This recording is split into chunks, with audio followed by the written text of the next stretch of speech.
In 2018, a tech firm called Wirecard was essentially the German PayPal. It was a DAX 30 financial titan that processed billions in payments and quickly eclipsed traditional banks in total valuation.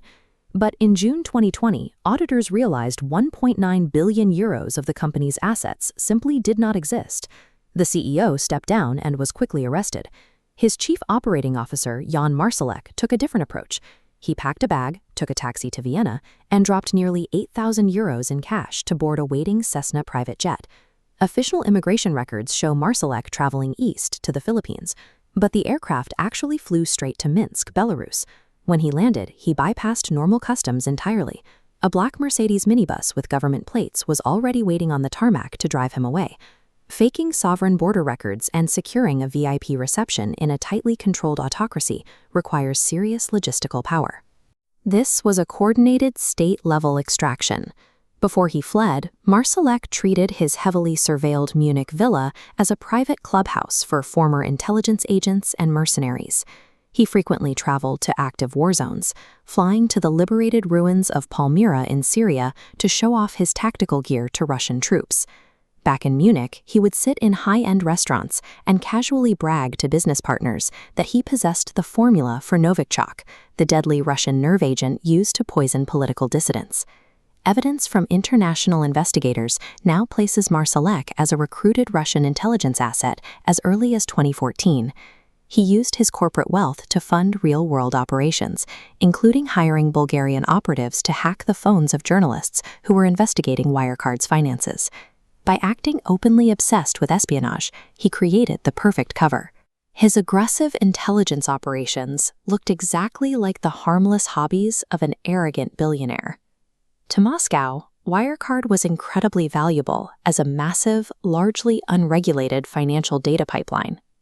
The German Federal Criminal Police and other intelligence bodies actively used Wirecard services to process payments for their own undercover agents. This flowchart shows anonymous government funds entering the Wirecard network. By accessing back-end transaction data, Marsalek traced where agents spent money, unmasking them. He also ran physical operations, moving money for Russian paramilitary groups and smuggling classified Sina crypto laptops out of Austria.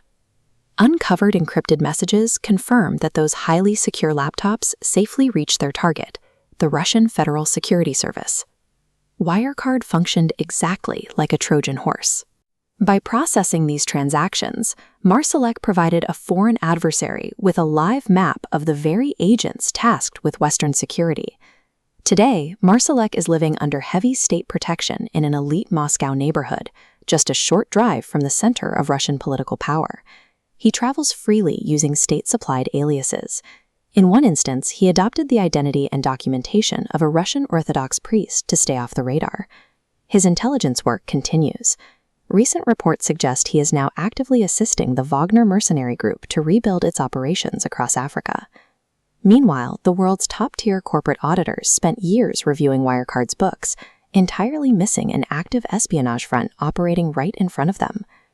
The case demonstrates how a corporate platform, once integrated into a government's daily operations, can be weaponized for state-level espionage. Modern espionage no longer requires breaking into foreign government mainframes.